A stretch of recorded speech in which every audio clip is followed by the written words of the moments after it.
Is it stressful to get dressed every day because your wardrobe is a cluttered mess? Are you wearing 20% of your clothes 80% of the time? Then this podcast episode is for you. I'm chatting with Jennifer Mackey-Mary, host of the Everyday Style podcast, on how to get your wardrobe ship shape and learn how to edit your wardrobe like a pro.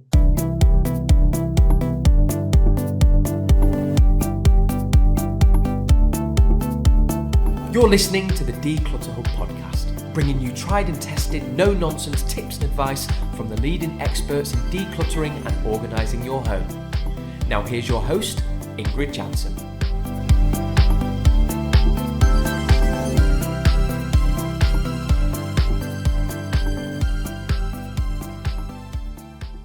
Hello and welcome, listeners. I'm Ingrid. If you're new to the Declutter Hub podcast, you're so welcome. What you'll find is that we try and find the fun factor in the serious business of decluttering. And if you've been here for a while, you know exactly what we mean. So thank you so much for listening. If you'd like to get involved in conversations related to this podcast, it all takes place in our free Facebook group. So come and join our lovely, warm and supportive community. Go to declutterhub.com/group to find out more. Well, hello, everybody. We're so delighted that you're here. And I've got an amazing guest for you today. And we've already been chatting a little bit. And we're like, oh, I'm so excited. So, Jennifer, welcome to the Declutter Hub podcast. I'm so happy you're here. Thank you so much. I am so excited to be here. This is one of my favorite topics to talk about. Well, you reached out to us ages ago and we thought, oh, such a good topic. But at the time we couldn't, we had some other episodes, I think, ourselves about style and about podcasts. But we thought, you sound so lovely and your topic sounds so good. We're going to keep you in the archive. And now was like the perfect opportunity to go, let's ask Jennifer to come on. And thankfully, you said yes. Always. I'm just happy to be here. Wonderful. So, Jennifer, what's the deal here? What are we going to? We're going to talk. Editing your wardrobe like a pro. We're going to talk about clothing. We're going to talk about style. We're going to talk about wardrobes. But tell me, how did you get interested and fascinated by this topic? So this is a very accidental career for me. I was not the kid who was, obsessed with playing Barbie dolls. And, I didn't want to be a fashion designer when I grew up. As a matter of fact, I grew up with a really, really difficult body to dress. And my whole life, I wondered, why don't clothes work for me the same as they work for my friends, right? Why does everything just not look quite right? Why do I struggle so hard? I thought if I lost weight, worked out more, spent more money, bought bigger things, but like nothing was working. And I also had the problem that I grew up in a family with terrible shopping habits. You know how some families are like travel families, some people are sports families. We were a shopping family. We were just about collecting things. It was definitely quantity over quality. So I had this closet full of clothes, nothing to wear. Getting dressed was stressful. I hated the way I looked and everything. And then when I was 25, 26, I took a career change, and I used to be a corporate trainer in the restaurant industry. And I became a trainer in the clothing industry, teaching customer service and all of those good things. And I started working for Chico's, which a lot of women know.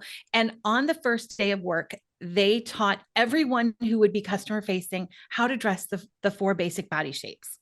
And I was hooked. It was an absolute revelation for me that it wasn't me, it was the clothes, right? It wasn't my body that was malformed or weird. It was just, I needed different pants. And once I figured out how to dress my body, my love affair with style was on. But even more than that, my love affair with helping women find the same thing was on. So fast forward a bunch of years, I was a stay-at-home mom. I'm a terrible stay-at-home mom. I need people, right? I need grownups and people and to leave the house and all that good stuff. So I started a business as a wardrobe stylist, and I would go into women's homes and make them try on everything they wore, figure out what works, what doesn't, what do we need to add. And then we'd go shopping and I would teach them how to dress their body shape. But what I found was that so many closets looked the way mine used to look. Just stuff, right? Just clutter, just noise. And that really became kind of my favorite part of the job, was uncovering the good stuff that is hiding in every closet, because it is hiding in every closet. Even women who are like, I have nothing good. Yes, you do. I promise. And then so we could rebuild the right way. And, I know you know this, but the mental weight that is lifted off of you when you get rid of the stuff that's not working is just incredible. And to see women be like, oh, I can just open my closet doors and get dressed. That was just it for me. That was it. So that's sort of how I got started. And now instead of going into women's homes, I help people on the internet do the exact same thing. I love it so much. And you're so right. I mean, we do see lots of people, clients, members, people in our communities who say, I actually have 5 wardrobes bursting at the seams Yes. and I got nothing to wear. I have Yep. absolutely nothing because there's so much they can't see anymore what they have. Mhm. Things start to bulge out of the wardrobes. They end up on the floor. Everything gets muddled up and then it looks crumpled. And then they keep wearing the same stuff over and over and over again. So I hear you. And I'm a bit like you. I mean, I've got a background in hospitality, and I love wardrobes as well. I don't know why. I just found it so, I know, satisfying to empty a wardrobe with somebody. And of course, I don't give style advice. That's the reason why we invited you on today's podcast. But the whole decluttering and organizing and kind of going, let's find the treasures here in this wardrobe. What are the things you are actually wearing? What do you love? What do you feel good at? Let's first kind of make a big shift between these are the things that I wear and I love and I like, and then go, okay, so where are the gaps? What are the missing pieces? And then I kind of hand over to like either a wardrobe stylist or a professional to say, okay, now it's up to you. But at least I've now made sure that you have a wardrobe that no longer kind of wants you to tear your hair out. Mm-hmm. Mm-hmm.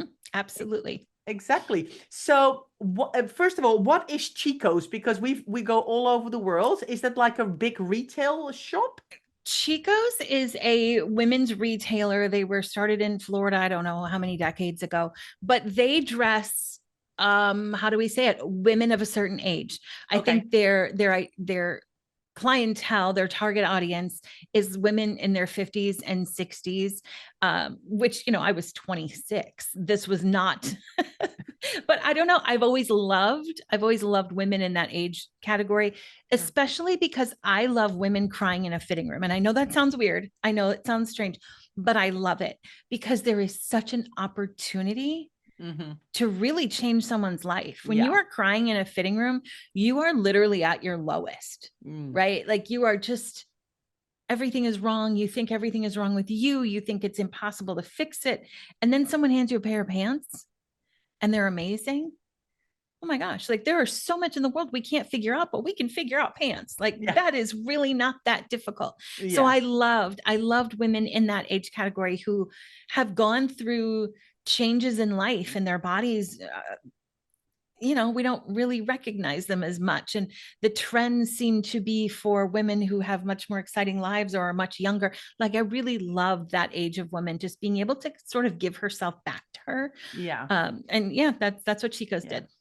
I think it's interesting, isn't it? Because so many people think it's just clothes, but we know it's not, right? That's, in my job, it's all this clutter. And we're like, we know it's not the clutter, it's how it makes you feel and how you can change that when you put your mind to it, and how wonderful the feeling is that you get in yourself and in your home and in your mind and in your body. And it's the same with clothes, because it's a big part. Getting dressed is a big part of our day. And I think how we dress shows how we feel, and how different it can be if you have clothes that you love wearing. It's a massive difference. I always say I don't love clothes as much as I love what clothes do for women. My closet is not full of designer labels. It's not massive. I'm not a minimalist, but I don't need a ton of stuff. So I don't have a ton of stuff. But what I have makes me feel good. What I have makes me feel like the person I want to be that day. You can dress yourself into a better day. You can dress yourself into a promotion at work. You can dress yourself into being more athletic, more fit, more organized. You can dress yourself into all of those things. It's just being intentional. And, it starts in your closet. Like you said, getting dressed every day can really set the tone, but it is your closet that's sort of that make or break moment. Yeah. Yeah. So, okay. So lady comes, to you and says, right, I need help, Jennifer. I need to sort me out. So what is your process? I think I've read somewhere that you have a 3-step process. So walk us through it. So the 3-step process for cleaning out a closet that I use with all my clients, actually, I want to back up real quick. Yeah. And I want to talk about why the closet is that make or break moment. Okay. Right. We get dressed, most of us, in the morning. Yeah. So you open those closet doors and you are determining how the next 10 minutes is going to go. But that 10 minutes is going to determine how the rest of your day is going to go. When you open your closet doors, or you step into that closet and you step into chaos, that's how your day is going to start, right? That's when you are going to spill your coffee on your shirt before you leave. It's when you're going to lose your keys, hit all the red lights. Like, that is setting the tone. It just is sort of this domino effect for the day. Yeah. On the other hand, when you open your closet and it's organized and it's clean and you love what's in there and everything fits you and flatters you and makes you feel good, that is setting you up for the rest of the day. And a lot of women just look at their closets like a holding space. The first thing I do, and we'll talk about this in step 1, is we clear out the clutter, the noise, the junk, the dry cleaning bags, the empty shoe boxes, the pillows that got stuffed in, all of those things that are not your wardrobe need to get out of there so you can see what you have. Yeah. And the other mindset shift I want women to really think about is that your wardrobe is not all the clothes you own. Your wardrobe is all the clothes you can and do wear. So I could step into, I don't know, Baby Gap and buy the entire store and put it in my closet. I don't have a wardrobe. I don't have anything to wear. Yeah. And a lot of women are hanging on to all of these clothes and they go, I have so much stuff. Why can't I get dressed? Because you really have to know what your wardrobe is. What are the actual choices? And that is a big reason for cleaning out the closet, is to see what your wardrobe actually is. And a lot of women don't give themselves permission to shop and solve the problem, because they see all these clothes and they go, I have to have something to wear. Look at that. I have 50 pairs of pants. Well, if you have 2 that fit you, you really don't have too many clothes, right? Yeah. So we really have to focus on what is that wardrobe. The rest of it is they're clothes. They're not a part of your wardrobe. So when we talk about my 3-step process, my first one is just clearing out the clutter. And we're going to talk about how I organize closets, I think, a little bit later, but we organize the closet, what I like to call the everyday style way. And then, without trying anything on, we turn off our thinking brain, right? And we kind of go into autopilot and we get rid of the things we know we need to get rid of.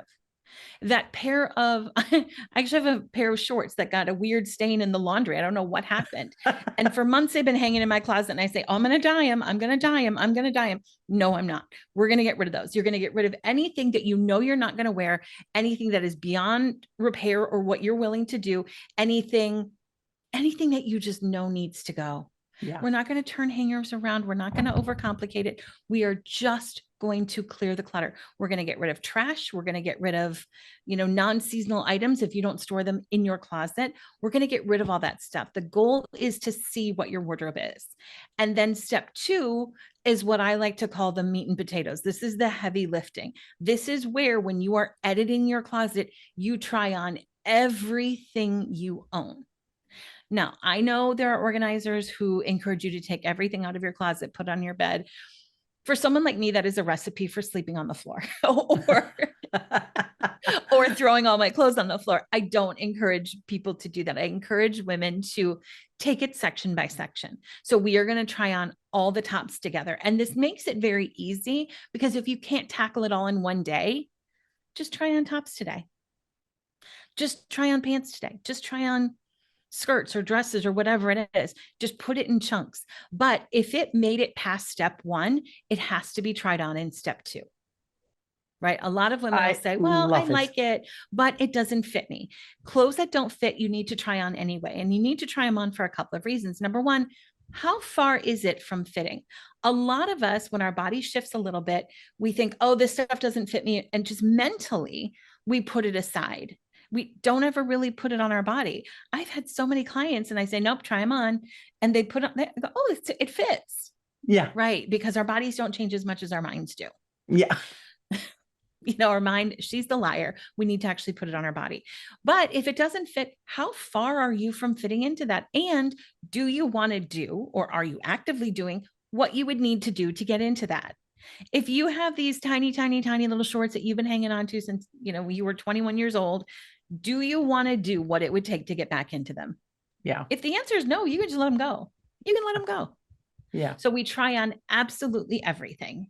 And then step 3 is sort of the long-term. I'm never around for this process because it is the long-term just pruning of your wardrobe. And I keep a small clothes basket on the floor of my closet. And every morning when I'm flipping through deciding what to wear, if I just come across something, I'm like, I'm over that. I put it in the basket. Yeah. At the end of the season, if I haven't reached for it, if I'm not going to miss it, I donate the basket. I get rid of the basket.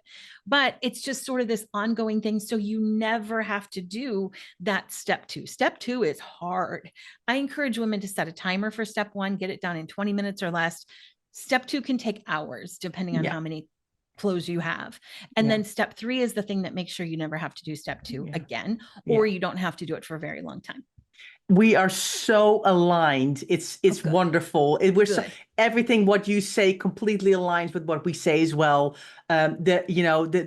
Lots of stuff ends up in closets and wardrobes. You're like, that's not even clothes. What's it doing here? It needs to get, it needs to leave. All the trash, the rubbish needs to go. And indeed, then taking it category by category, because you cannot, if the houses here in the UK are overall a lot smaller than what you guys have in the US. So you can actually do like a 2-door wardrobe. You can take everything out, but whole closet. I lived in the US, so I know what you guys mean with closets. Whole different ball game. You have to do it section by section. But even if you've got a 2 or 3-door wardrobe and you still find it too overwhelming, I agree with Jennifer. You have to do it category by category.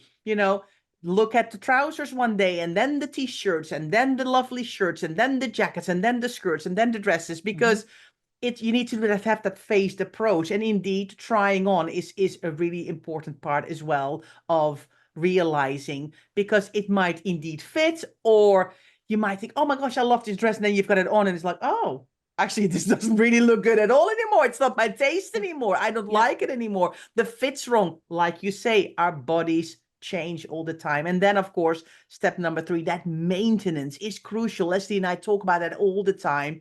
You need to keep, a little bit, slowly but surely, when you're doing your laundry and you see something with a massive hole, don't put it back in your wardrobe. It needs to be, taken, filtered out immediately. Or if it's a dry cleaning one, do you still want to do that? If you absolutely don't like ironing at all, why do you keep hold of that blouse that always needs to be ironed? And you're like, it's like the chore is on the bottom of my list. Make a decision. I'm going to have it dry cleaned and ironed, or no longer a part of my life. I can't do ironing. It's got to go. So fantastic. Absolutely fantastic. I love it. Now, let's talk about photo. And I don't mean photo of taking a picture on your phone, but you've got another word for that, haven't you? I do. It's kind of like FOMO, right? Which we all know, which is fear of missing out. This is photo, fear of throwing out. And it's so funny we're talking about this. A member of my community just posted a funny little, reel or TikTok in our community group. And she said, I thought of you when I saw this. And it was a woman going through a closet and she's pulling out a dress and she said, oh, maybe I'll wear this if I ever get pregnant and decide to sew my own clothes. Or maybe I'll wear this, just all of these like random scenarios that we come up with for hanging on to clothes. And we go through our wardrobes and we have such good intentions, right? Even when we say, I'm going to be ruthless, I'm going to get rid of all the things I'm not wearing, I just want to start from scratch. I've heard that a million times.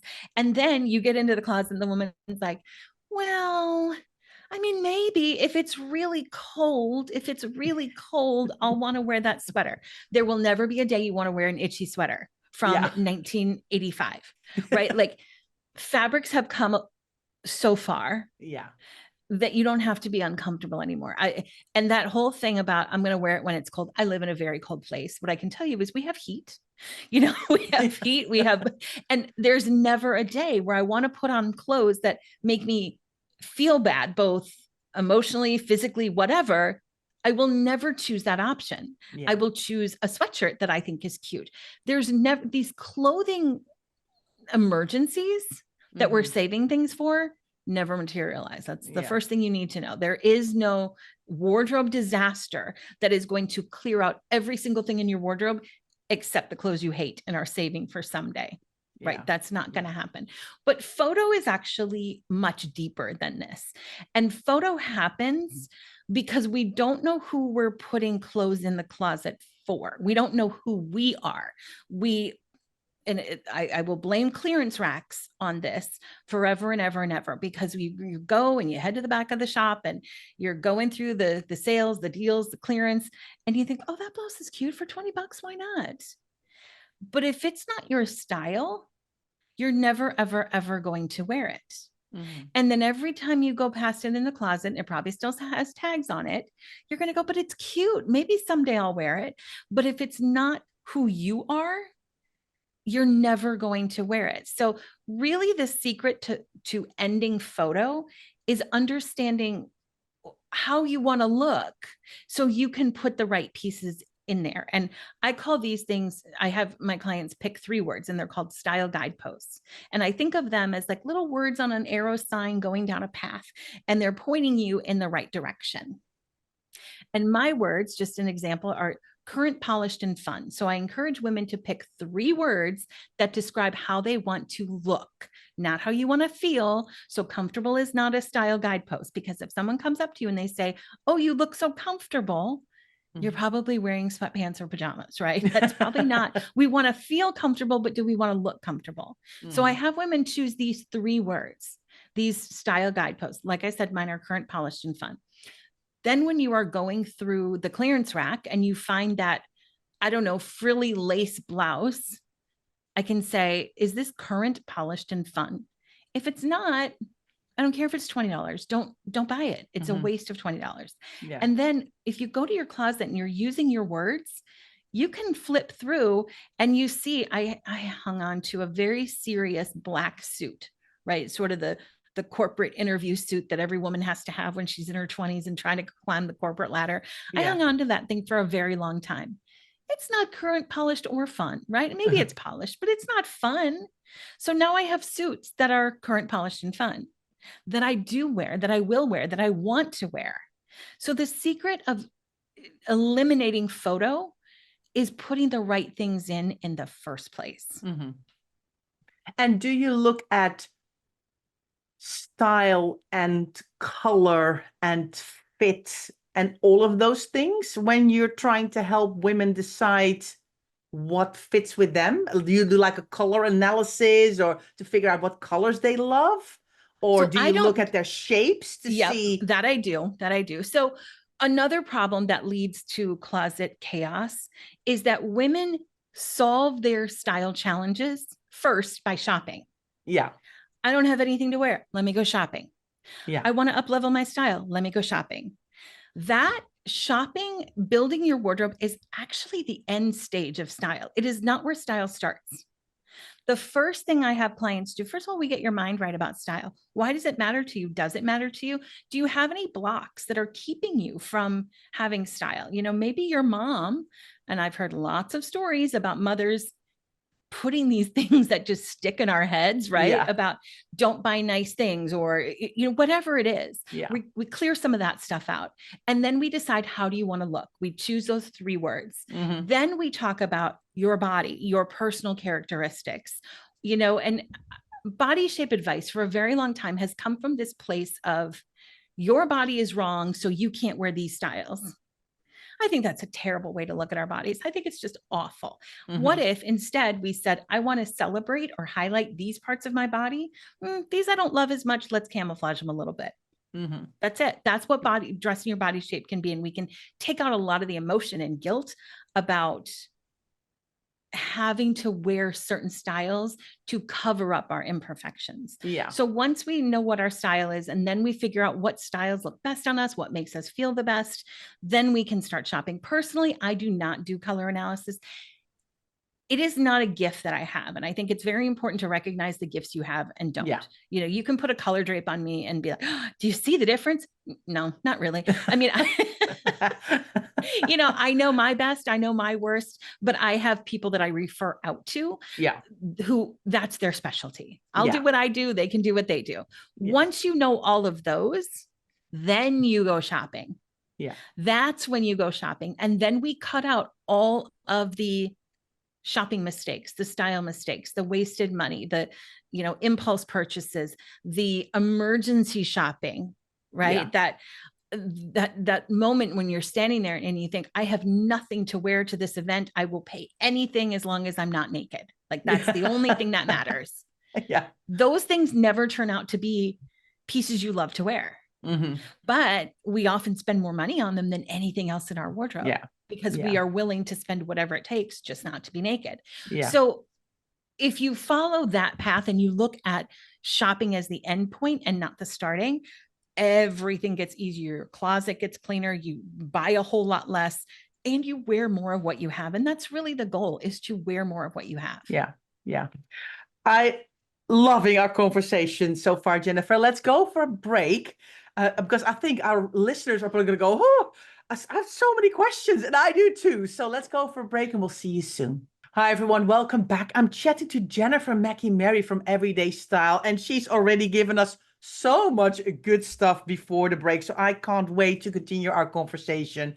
And we were talking how important it is that shopping is the end line. And again, that aligns so much with what Leslie and I are saying. It's the same thing when you've got clutter in your house. We say, don't start off with what kind of storage do I need to buy? Yes. You first need to declutter. You need to decide where the items are going to go, find a good place for it so you can find it when you want to look for it.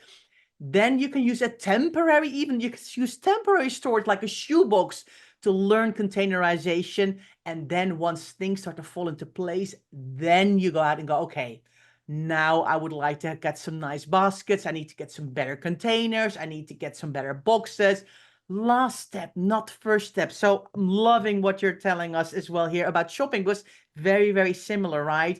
We feel, a bit down, shopping can cheer you up because it's that great dopamine hit, isn't it? Of going around and being in the shops and they know exactly how to dress it nicely on the mannequins, and there's nice music and there's nice smells, and the shops knows exactly how to tempt us to part with our hard-earned cash.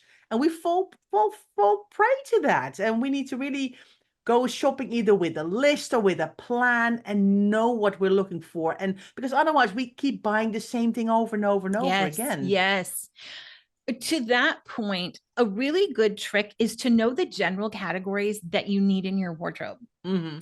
I am always on the hunt for tops that are comfortable to wear while working in my home office every day, but also look good on camera. So if I want to pop into my group and do a quick video, if I want to, do a piece of social content, then I'm ready. So I always have that in my head. And if you need more guidance, you can put a little list in your phone. I need jeans. I need, this specific category. And then if you want to go shopping, because I do get that it is pleasurable and it is fun, you're at least getting closer. Yeah. It's not just, oh, that's cute. Oh, that's cute. What happens when we just do the recreational, just funsies shopping? We buy tops. We just buy tops. Yeah. Nobody goes recreational shopping and buys that perfect pair of black pants that probably costs more than you'd like to spend, but make your butt look like $1 million and will solve all your wardrobe challenges. Those are never bought randomly. Yeah. So you just normally add to your chaos. Completely true. I once did a wardrobe with a client, and she had 57 pairs of jeans. And I think like 52 of them still had the tags on. And I'm like, what's going on here? And she's like, well, I go out during the day when I'm at work. We've got this little shopping center closed, and I go out and I'm thinking, I can never find the right pair of jeans. And I looked at all the tags and I'm like, because all your jeans are between $15 and $20 or pounds. Right.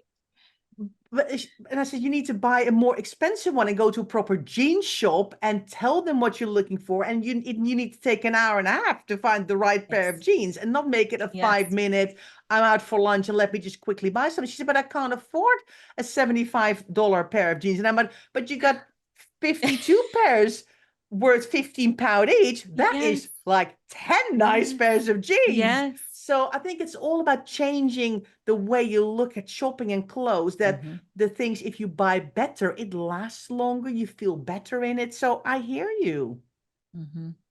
I think it's actually gotten hard to buy better though.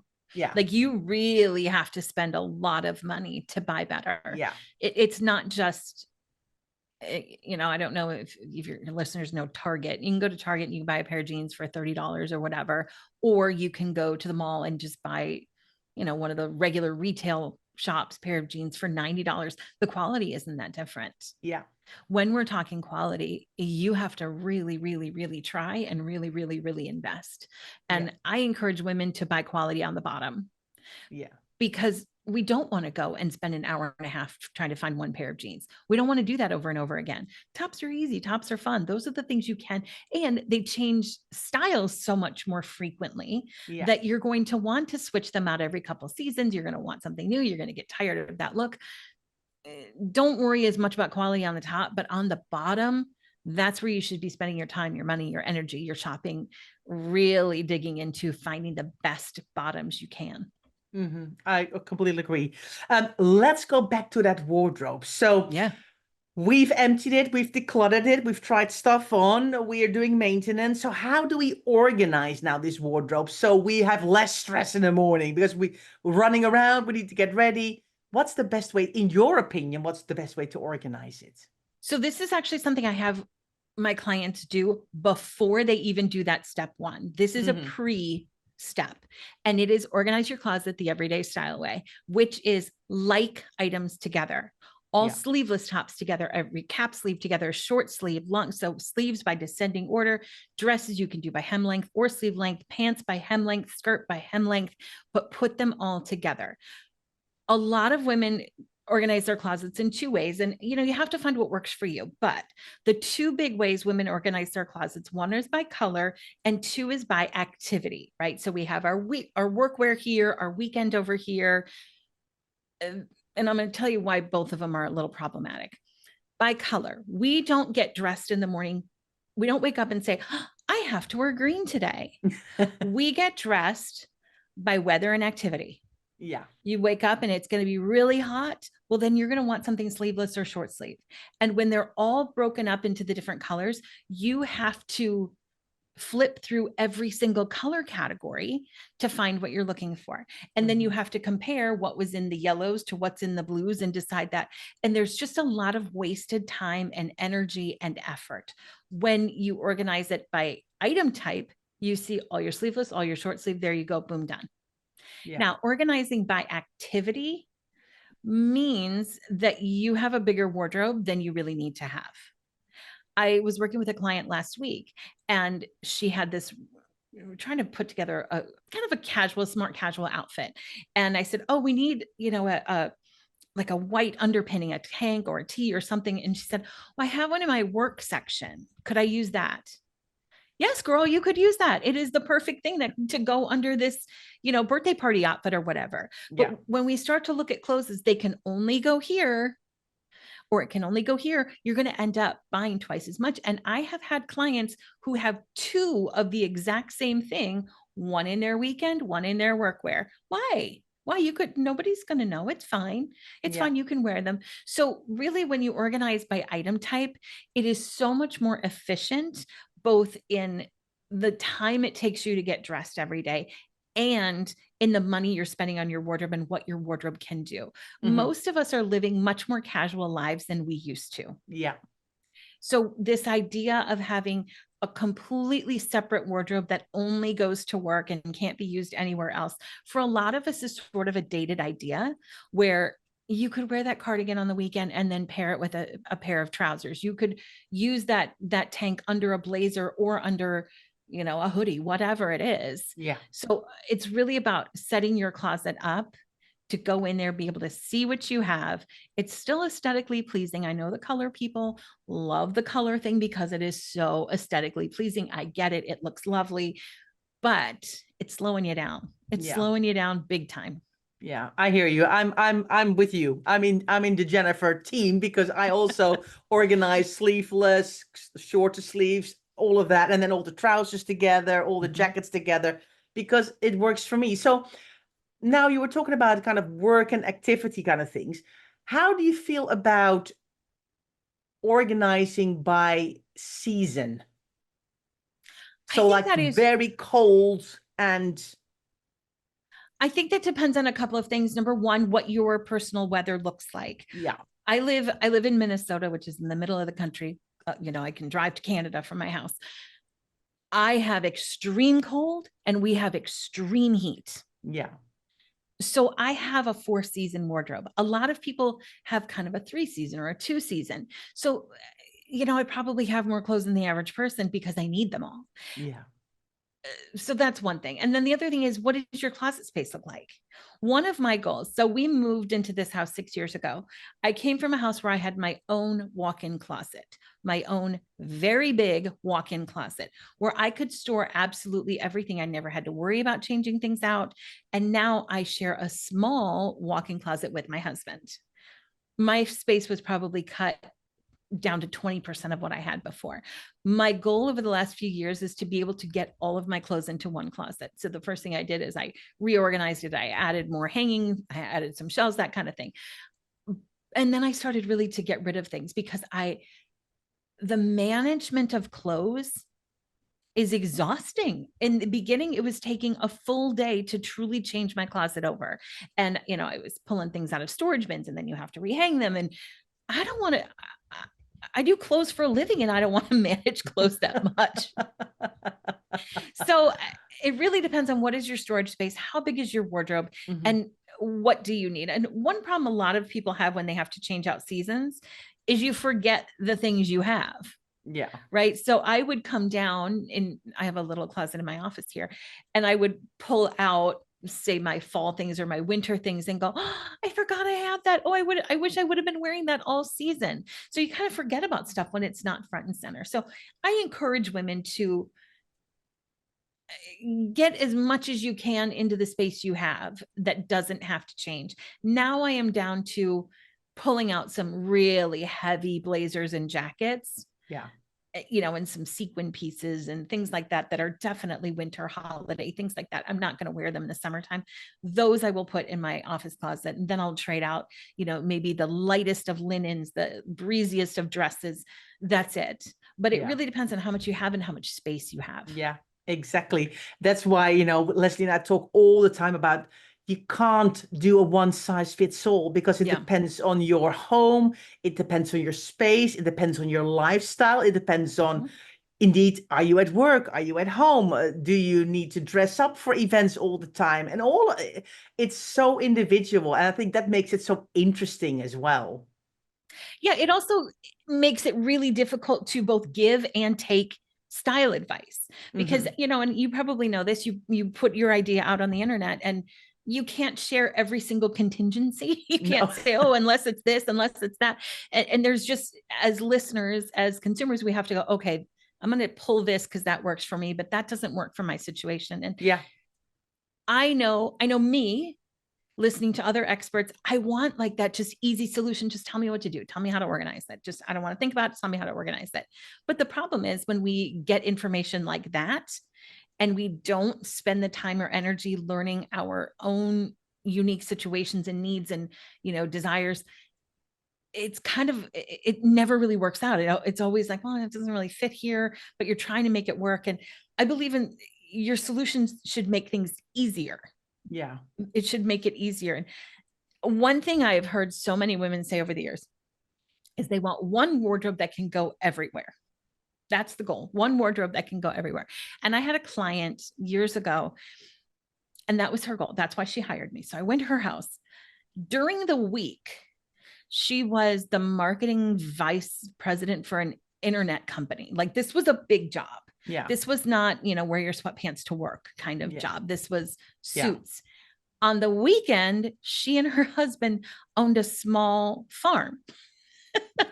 And she wanted one wardrobe that went everywhere. And I thought, well, there is no wardrobe that you can wear to feed your goats that you can wear into your meetings. Yeah. Your goals have to be realistic. They have Yeah. to really serve your life. Yeah. And this woman had spent years trying to find the right pieces that could go everywhere. And I was just like, stop. Yeah. I'll solve your problem right now by just telling you to stop. That's Yeah. not, it's not a goal that can really happen. And if you're working so hard for that, what if we just had a tiny little part of your wardrobe that you wore to feed the goats? What if we just did that? Yeah. She's like, oh, that's so much easier. Yeah. Yeah. Yeah. Yeah. The one size fits all approach just doesn't fit anybody. I agree. I agree. So I want to know this as well. Are you somebody who likes to hang their clothes on hangers, or are you a folding person? I am an out of sight, out of mind. If I put it in a drawer, it will be forgotten about and never, ever, ever worn. Mm-hmm. I have to put things in drawers that I need to go get. Yeah. Right. I need my pajamas. I will go get them out of there. Yeah. I need workout clothes. I will go get them out of there. I need bras and underwear and socks. I will go get them. Everything else, clothes, t-shirts, I hang every single thing I possibly can. Mm-hmm. Yeah. You know, thick sweaters, I don't. Fine knits, I fold over a hanger. You know, I do like to take good care of my clothes, but if I can put it on a hanger, I'm putting it on a hanger because I just forget about it. And I know there are people who are the total opposite. Yeah. And that's great. That's just it's not me. I would waste so much money on clothes that just got shoved in the back of a drawer and never seen again. I think that's nice as well, because I'm a folder and I have a lot of shelves and drawers. So, and I love to fold and it doesn't bother me. But Leslie is definitely I need to have everything on hangers kind of person, because she wants to see it. She's got a larger closet, a bit kind of a walk-in wardrobe kind of idea. So she's got a lot more space as well and more clothes than I do. So, but she says, I just can't, I don't have the patience to fold stuff neatly as you do. So again, it's an individual choice as well. So it's nice to hear that Leslie will be pleased to hear that you're a hanger as well. I'm a hanger. Yeah. I admire folders. Now, do you do the little file folding? Do you know what that is? Yes. So rather than stacking, you put them so when you open a drawer, you see them all. That's what I used to do for my girls when they were little. And I would, put their little t-shirts and sweatshirts and things, and they could get themselves dressed without pulling one out of the bottom and wrecking the whole pile. Yeah. I do that with my husband's t-shirts. They all are like very nicely, because I fold everything the same size. So then it works. But I don't mind it. I'm meticulous like that, and it works for me. But I can completely understand people who are a fan of hanging. So, okay, couple of more questions, because the time is just whizzing by and I'm absolutely loving this. So what mistake do you see people make when they clear out their clothes and their closets? Oof, so many. We've already talked about a lot of them. First big mistake is not doing it ever. Yeah. So many women just feel like it's too hard, can't face it, but then they just keep adding things and making the problem worse. Yeah. So that's probably the biggest one, is not doing it often enough or a thorough enough job. Yeah. It is not trying things on. Yeah. Even if you know you love it. I have people try on things by category, because when you're trying them all on together, it also gets easier to see what's good and what's not. Yeah. You put on a blush and go, oh, that's cute. But then you put on the next one and you're like, oh no, this is way cute. You kind of go back and say, maybe that's not so great. You compare like to like. So I do think that trying to tackle it all at once for most people is just so overwhelming, and you get fatigued. It is hard work. So by the end, you just think, oh, good enough. I don't care. I'll keep it all. And you've invested all this time, but you haven't really done the solution. Yeah. And I do think that getting rid of that idea that I'm going to need this someday, that hanging on to those things for that someday. From the beginning of my career, I have bet anybody $1 million if they can find me a legitimate calendar with someday. Yeah. No one Someday has is not a day of the someday. week. It's not on the calendar. There is no someday on the calendar. And I always tell women, the best day to clear out your closet, that day where you have to do laundry because you've got nothing to wear. Yeah. Where you are struggling to get dressed because you've got nothing to wear because everything is dirty and you need to do laundry. That's the day you go in your closet. Because you know what's left in there? All the things you could be wearing but don't want to. Yeah. Yeah. I love it. That's what's left. I love it. I had to do laundry the other day. I was like, I don't have any t-shirts. I don't have anything casual. Got back from some trips and just hadn't caught up yet. I went in my closet. There was a stack of t-shirts and tanks that, you know what? I just don't want to wear. I got rid of them. Yeah. Yeah. So lastly then, getting rid of the clothes or letting go of the clothes. Do you have you found the perfect place to do that? How do you responsibly let go of all these things? Because, especially that first clear out when the wardrobes and closets are bursting, it's maybe going to be 5 massive bags full of stuff. I had someone in our community get rid of 27 bags of clothes. And we're not talking like little bags. We're talking big bags. Wow. And good for her for doing it. Yeah. So the first step to getting rid of things responsibly is not buying irresponsibly. Mm-hmm. You don't have to get rid of what you didn't buy. Stop buying multiples. They don't solve your problem. If you like a t-shirt, get it in 2 colors max. You don't need it in 10. Yeah. Don't do that. Getting rid of things in a timely manner is also very important to getting rid of things responsibly, because if your things are still current, you could sell them. You could bring them to a consignment shop. You can put them, wherever it is you send them to Poshmark, Mercari, all at ThredUp, all these sites that will resell your clothes. However, if they're really dated and you kept them because, I spent so much money on these skinny jeans, I don't want to well, now skinny jeans are out and nobody wants them. Yeah. So it doesn't matter how much you spent on those jeans that you weren't wearing. They're worth nothing now. So if you want to sell things, if you want to recoup some of that money, you have to do it early while it's still current. Yeah. And everybody has to understand that there is so much more unwanted clothing than there are people who want your unwanted clothing. Yeah. Clothing, as expensive as it seems, is actually cheaper right now than any point in history. Yeah.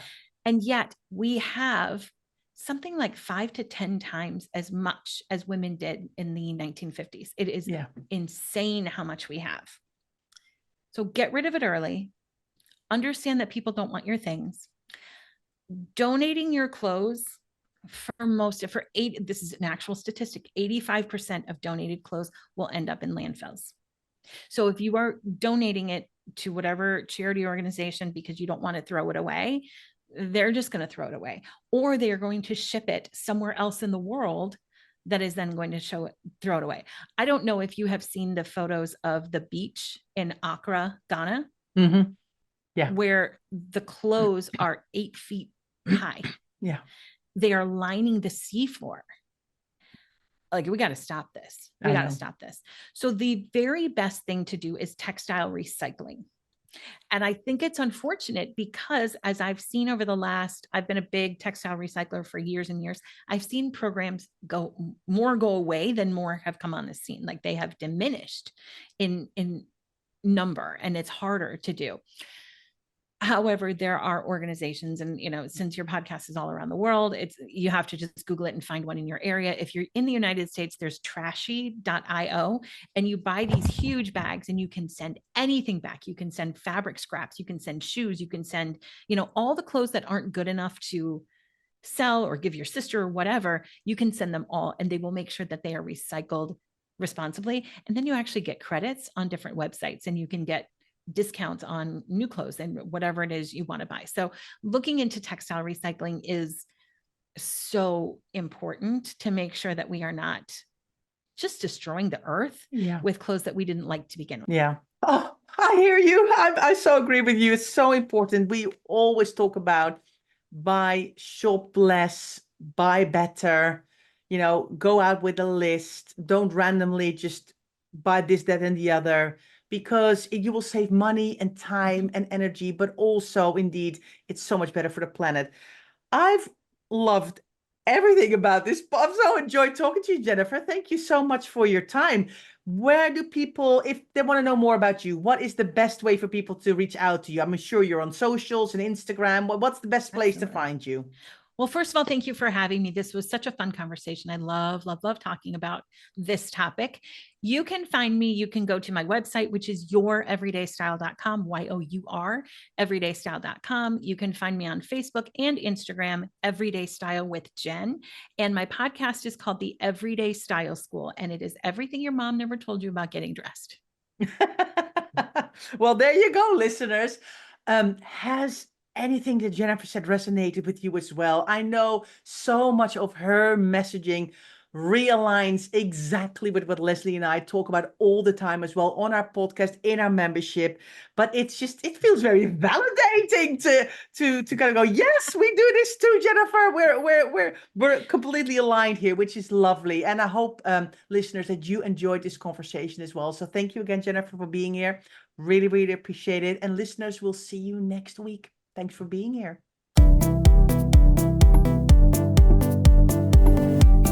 Thanks so much for listening to the Declutter Hub podcast. Don't forget to subscribe to us in your podcast player so you don't miss an episode, and we'll see you next week.